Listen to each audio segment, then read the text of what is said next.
a land where empires rise and fall, czars rule with iron fists, and revolutions are written in blood. This is Russia, a nation shaped in fire, betrayal, and unbreakable resilience. It all begins in the swirling mists of the 9th century, where a group of fierce Norse warriors, the Varangians, sail down its mighty rivers, their eyes set on conquest. By 862, they had carved out a new state. Rus, a fledgling kingdom destined to grow into one of the most powerful forces in history. But power is never easily held. Wars, shifting alliances, and the relentless march of invaders threatened to tear it apart. Then, in 882, a single, ruthless decision changed everything. Prince Oleg of Novgorod, a warrior and strategist, stormed into Kiev, seizing control and uniting the scattered Slavic lands under one rule. The world is watching. This is no ordinary conquest. This is the birth of a legacy. But what is a kingdom without faith? In 988, a pivotal moment arrives. Under Grand Prince Vladimir, the people of Rus abandoned their old gods, stepping into the light of Christianity. A political move? Perhaps. A cultural revolution? Absolutely. From this moment on, the fabric of Russian identity is woven with Byzantine, Slavic, and Norse threads, an unshakable fusion that will define its destiny for the next millennium. Yet, history has no mercy. The Mongol hordes descend like a storm in the 13th century, shattering Kievan Rus. Cities burn, kingdoms crumble. But in the shadows, a new force begins to rise: Moscow, a city that will transform from a backwater duchy into the heart of an empire. By the time Ivan the Great united the Russian lands in the 15th century, one thing was clear: Russia was no longer just a kingdom. It is a force to be reckoned with. But wait, do you think this is the peak? Think again, because what comes next is a reign so brutal, so legendary, that it will shape Russia's destiny forever. Enter Ivan the Terrible, curious about how one man turned a kingdom into an empire, at the cost of his own sanity? Stick around, you haven't even seen the bloodiest chapters yet. Prehistory. Before czars, before vodka, and way before Tetris, Russia was home to some of the toughest, most cold-resistant humans to ever exist. Imagine this: 2 million years ago, early humans, Homo erectus, strolled into what is now Russia, probably thinking, "Wow, it's freezing, let's stay." Fast forward to 110,000 years ago, and Russia became a hotspot for Denisovans, Neanderthals, and, in a shocking twist, their loved child. Yes, a bone found in a Siberian cave proved that a Neanderthal and a Denisovan had a baby. Ancient Russia, where survival meant warmth and some unexpected dating choices. By 40,000 years ago, Homo sapiens finally joined the party, reaching Siberia and even the Arctic because the cold was a challenge they wanted to accept. Meanwhile, on the vast southern steppes, nomadic tribes were living their best horseback riding, warrior-filled lives, later earning the name Scythians, a people so fierce that even the Greeks wrote legends about them. And so, Russia's history didn't start with kings or castles. It started with stone tools, mammoth hunts, and some of the most hardcore ancestors humanity has ever seen. And, trust me, this is only the beginning. Antiquity. Picture this: Greek merchants roll up in Russia in the 8th century BC, bringing philosophy, wine, and the idea that maybe, just maybe, building cities was a good plan. Meanwhile, the Scythians, nomadic, horseback-riding badasses, were out there laughing in the face of empires. Then comes Darius I, king of Persia, thinking he can take over. Spoiler alert, he could not. His army chased shadows across the steppes before realizing that conquering the Scythians was like trying to wrestle the wind. Fast forward a few centuries, and Crimea is Greek real estate. The Bosporan kingdom is born, and Rome is eyeing it like a hungry guest at a buffet. The Romans eventually take over, but just when things seem settled, Goths, Huns, and every war-happy tribe imaginable crash the party. The Bosporan Kingdom? Gone. Meanwhile, up north, Slavic tribes are moving in, spreading across what would become Russia, absorbing Finnic and Baltic peoples as they go. And let's not forget the Khazars, the ultimate power brokers of the Volga trade routes, ruling with a mix of laws, tolerance, and, surprise, a switch to Judaism in the 8th century. So, before Russia was Russia, it was a chaotic mix of warriors, traders, and empires who came, saw, and, mostly, failed to conquer it.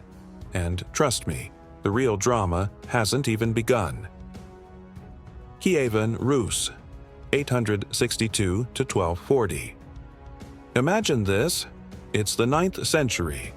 Europe is in chaos, kings are fighting, empires are falling, and in the middle of it all, a bunch of Vikings are out there, sailing, raiding, and occasionally helping people govern their lands, whether those people asked for it or not.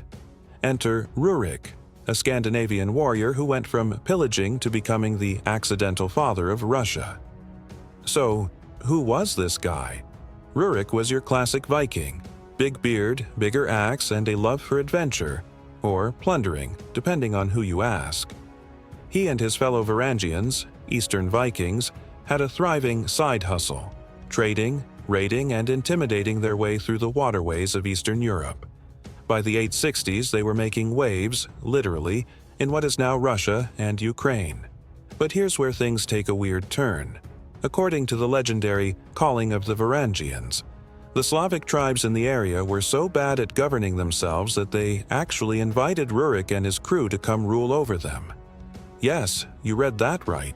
The Vikings didn't invade, they were hired. Imagine a group of lawless warriors applying for a CEO position and getting the job. Rurik took charge of Novgorod, or possibly Staraya Ladoga. History is a little fuzzy on the details, and before long, his influence stretched across multiple key towns. His successors took things even further, moving south and setting up Kiev, which would later become the capital of the first Russian state, Kievan Rus. The birth of Kievan Rus. Now, what made Kievan Rus special? It wasn't just another Viking conquest. It was the beginning of an empire that controlled one of the most important trade routes in the world. They ran the fur, wax, and, unfortunately, slave trade between Scandinavia and the Byzantine Empire, making their lands rich and powerful. But these were still Vikings at heart. They didn't just trade with Byzantium, they raided it too. And when the Byzantine emperors got tired of fending off these northern warriors, they decided, if you can't beat them, hire them. Thus, the Varangian Guard was born, a Viking special forces unit that would later become the Byzantine Emperor's bodyguards. Over time, the Norse warriors blended with the Slavic population, eventually adopting Christianity in 988 under Prince Vladimir I. This move not only secured religious unity, but also brought Byzantine culture, architecture, and law into the mix, an influence that shaped Russian identity for the next 1,000 years. The fall of Kievan Rus's and Rurik's legacy. Like any good medieval kingdom, Kievan Rus eventually fell apart due to family drama. Instead of enjoying their wealth and power, the Rurikid princes spent most of their time fighting each other. Then, in the 13th century, the Mongols showed up, and, well, let's just say Kiev didn't stand a chance. It was utterly destroyed, and Mongol rule took over Russia for centuries. But here's the thing, Rurik's influence didn't die with Kievan Rus. His dynasty continued to rule Russia for 700 years. Yes, the Romanovs, the last imperial family of Russia, were direct descendants of Rurik. His rule set the foundation for Russian statehood, its expansion, and its obsession with strong rulers. So, next time you think about Russia's vast history, just remember, it all started with a Viking who probably just wanted to trade some furs but ended up founding a civilization instead. Mongol invasion and vassalage, 1223 to 1480. Imagine your house is on fire, your neighbors are getting raided, and the people in charge are too busy arguing to stop it. That was Russia in the 13th century. The Mongols didn't just invade, they obliterated the fractured Rus principalities.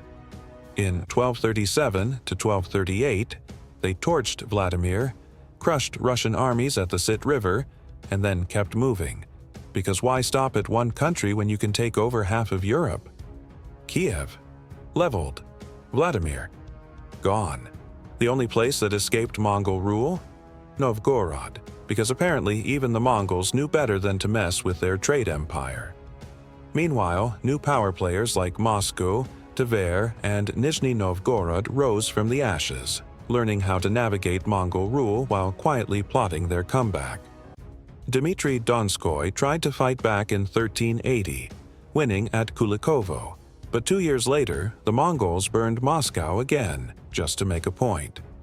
For over 200 years, Russian princes paid tribute to the Golden Horde, basically a medieval mafia that taxed them in exchange for permission to rule.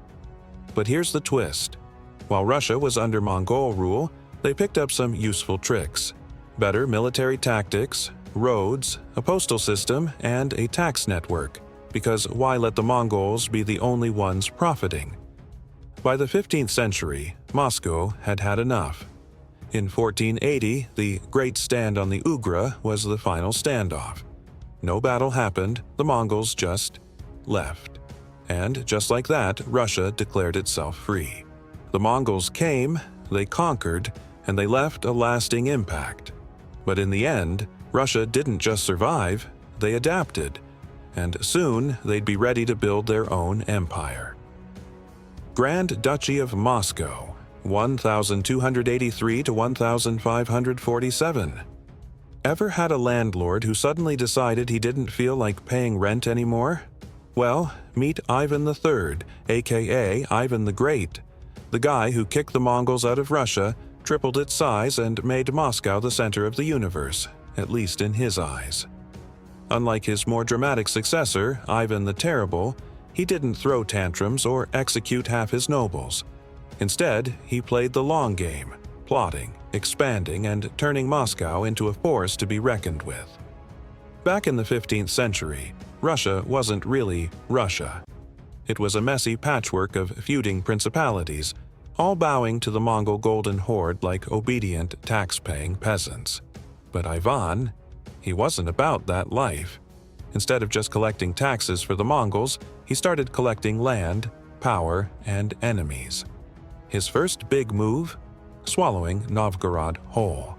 The Republic of Novgorod was rich, powerful, and fiercely independent, but Ivan wanted it.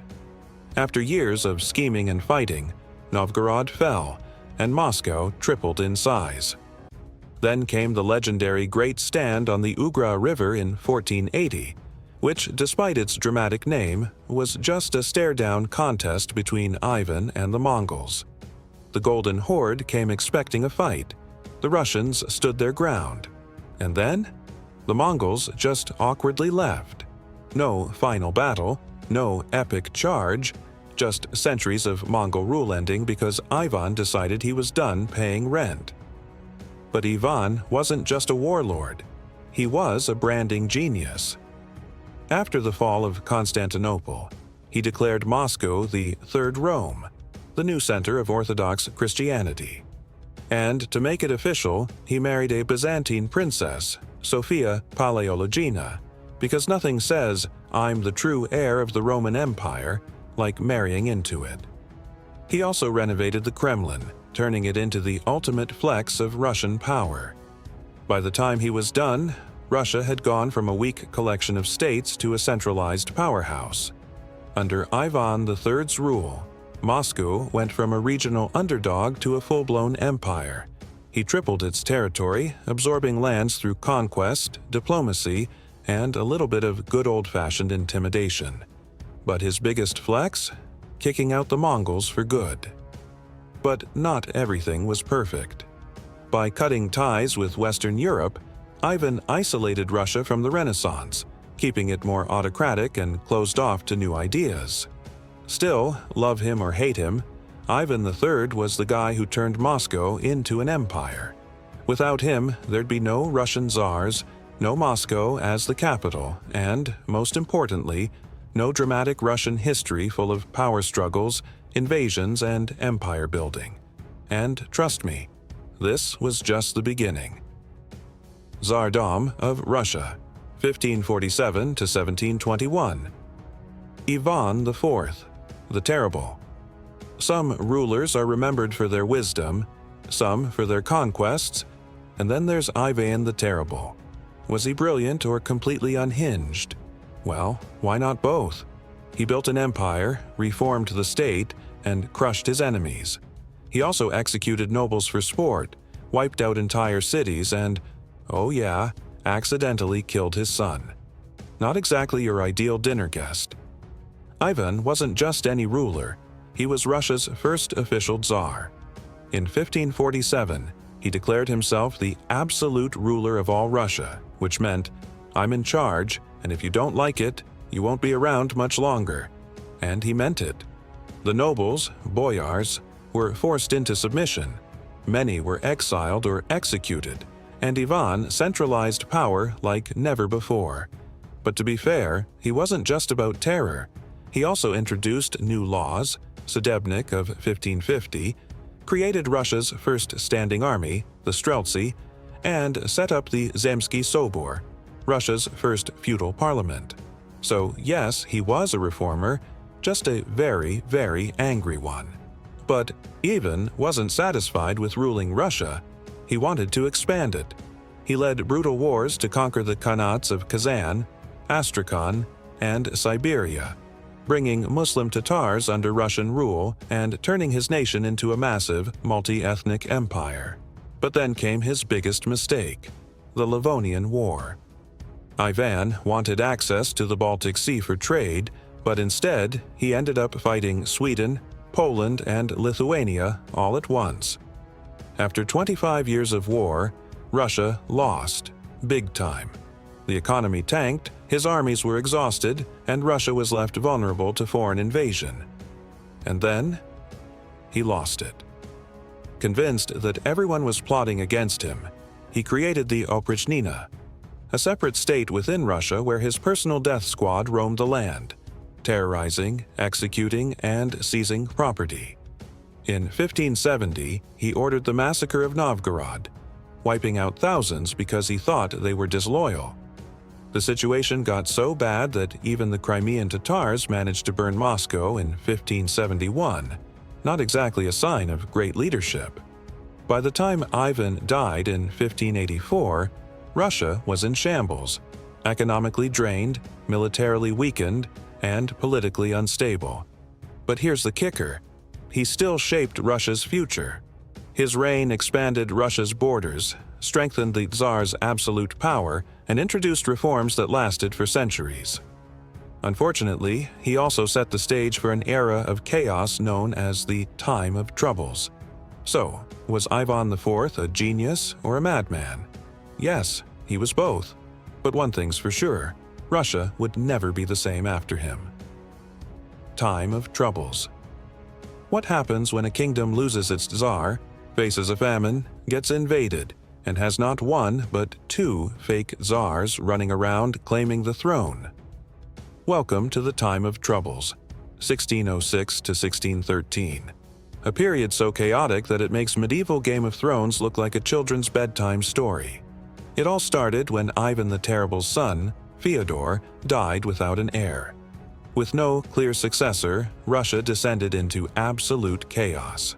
The crops failed, leading to the Russian famine of 1601 to 1603, which wiped out nearly a third of the population. Meanwhile, power-hungry nobles fought each other like kids in a candy store. Except instead of candy, they were after the throne. Enter Boris Godunov, a noble who managed to seize power. But instead of ruling in peace, his reign turned into a disaster. Civil war broke out. Foreign invaders saw Russia as an easy target, and, because things weren't bad enough, random people started showing up, claiming to be Ivan the Terrible's long-lost son, Dmitri. The first impostor, false Dmitri the Fier, was backed by the Polish-Lithuanian Commonwealth, marched into Moscow in 1605, and became Tsar. Yes, an obvious fraud got crowned. Things were that bad. But soon, the people realized, wait a minute, this guy's a total scam, and he was assassinated in 1606. Naturally, this didn't stop the madness, because then came false Dmitri II, and you guessed it, he also got Polish support. By 1610, Polish forces had taken Moscow, installed their puppet ruler, and were treating Russia like a weekend vacation home. The city revolted, but the Poles crushed the resistance and set Moscow on fire. Meanwhile, Sweden joined the chaos too, snatching Russian land like it was on a clearance sale. But then, against all odds, Russia fought back. In 1612, a national hero emerged: Kuzma Minin, a merchant, and Prince Dmitry Pozharsky. These two led a volunteer army and launched a massive patriotic uprising. The result? They kicked the Poles out of Moscow on November 4, 1612. Russia had saved itself from total collapse. So, what's the takeaway? The time of troubles nearly wiped Russia off the map, but it also proved that the country was stronger than any one ruler. Even without a czar, its central government kept functioning, and the people rallied together to reclaim their nation. However, Russia paid a price. It lost chunks of land to Poland and Sweden, setting up future conflicts. But at least one thing was certain: Russia had survived. And soon it would rise stronger than ever. Accession of the Romanovs and early rule. Do you think your first job was stressful? Try being 16-year-old Michael Romanov, who got handed a throne after Russia barely survived a decade of anarchy, invasions, and fake czars running wild. In 1613, after the Polish occupation was kicked out of Moscow, a desperate National Assembly decided, you know what? Let's give the throne to this kid. And just like that, the Romanov dynasty was born. Michael's first challenge? Cleaning up the mess left by the time of troubles. Luckily, Russia's biggest enemies, Poland and Sweden, were too busy fighting each other, which gave him a break. He signed peace treaties, stabilized the country, and focused on something Russia had always been good at: expanding. By the 1640s, Russian explorers reached the Pacific Ocean because conquering frozen wastelands was their thing. Semyon Desnev even discovered the strait between Asia and America, centuries before the world would call it the Bering Strait. But while Russia's borders were growing, so was oppression. The Romanovs struck a deal with the nobles. You support us, and we'll make sure your peasants never leave. And just like that, serfdom was locked in. Peasants were now legally tied to the land, and those who tried to escape, hunted down like criminals. Oh, and if you were a merchant or craftsman, you couldn't even move cities without permission. Russia had gone full no-escape mode. Of course, people weren't thrilled about this. The Salt Riot, 1648, Copper Riot, 1662, and Moscow Uprising, 1682, proved that Russians were very good at rioting when overtaxed. But the biggest rebellion of all? Enter Stenka Razin, the legendary Cossack rebel who led a peasant uprising so massive it shook the entire empire. He and his followers seized towns, took over the Volga, and turned Russia into a Cossack free-for-all, until the Tsar's army finally crushed him in 1670. A year later, he was beheaded in Moscow, proving that Russia's rulers were great at ending rebellions, even if they kept causing them. So, what did Michael Romanov and his early successors do? Well, they restored order, rebuilt the country, expanded Russia to new frontiers, and laid the groundwork for a centralized monarchy. But they also locked millions into brutal serfdom, taxed the population into revolt, and turned Russia into an empire where power was absolute, and freedom was a distant dream. In other words, the Romanovs saved Russia, but at a cost. Alexander I, and victory over Napoleon. Some rulers are predictable. Alexander I? Not a chance of that. One minute, he was Napoleon's bestie, signing treaties and making alliances. The next, he was chasing him to Paris, burning down half of Russia in the process. If there was ever a czar who could change his mind faster than a squirrel on caffeine, it was Alexander I. When he took the throne in 1801, Russia was already a superpower, thanks to his grandmother, Catherine the Great, who, let's be honest, was a tough act to follow. But Alexander wasn't just about military conquests. He had big dreams of reforming Russia. The only problem? Every time he tried, he got distracted by another war. First, he expanded Russia's borders, grabbing Finland from Sweden in 1809 and Bessarabia from the Ottomans in 1812. Then, Russia clashed with Persia over control of the Caucasus, eventually forcing Iran to surrender huge territories. But the real drama, his on-again, off-again relationship with Napoleon. At first, Alexander joined the fight against Napoleon in 1805, only to get wrecked at the Battle of Austerlitz. Embarrassed, he switched sides, signed the Treaty of Tilsit, 1807, and became Napoleon's ally. But, surprise, by 1812, he was back at war with him. What happened? Well, Napoleon's continental system was ruining Russia's economy, and Alexander wasn't about to let a short Frenchman tell him what to do. So, Napoleon did what he always did: invaded. In 1812, he marched into Russia with 450,000 men, expecting a swift victory. What he didn't expect? Russia's brutal winters, starving peasants, and a whole lot of arson. The Russians didn't fight Napoleon head-on. They just let him march deeper and deeper into Russia, while burning everything behind them. By the time Napoleon reached Moscow, he had no supplies, no reinforcements, and no way to survive the winter. And then, Russia struck back. Napoleon's Grand Army was decimated. 85% of his soldiers died from starvation, disease, or guerrilla attacks. As the French retreated, Alexander's forces chased them across Europe, crushed Napoleon at the Battle of the Nations, 1813, and marched into Paris in 1814. That's right, a Russian army captured Paris. Let that sink in. With Napoleon out of the way, Alexander redrew the map of Europe at the Congress of Vienna, 1815, making himself King of Poland and forming the Holy Alliance, a club for monarchs who wanted to keep revolutions in check. He helped suppress liberal movements, making sure Europe stayed as anti-democratic as possible. But while Alexander was shaping European politics, Russia was falling behind. Unlike Western Europe, which was booming with industry, trade, and colonial expansion, Russia was stuck in the past, clinging to serfdom like a bad habit. As factories and railroads transformed the West, Russia's economy stagnated. Its peasants remained poor, and its army grew weaker. So, what's Alexander I's legacy? He defeated Napoleon, expanded Russia's borders, and made it a dominant force in Europe. But his inability to reform serfdom left Russia economically backward, setting the stage for future crises. In the end, he won the war, but lost the future. Nicholas the Russia. In the early 19th century was a strange mix of power and dysfunction. It was a global superpower with a crumbling foundation. The empire stretched from Poland to the Pacific, but under the surface, it was falling behind.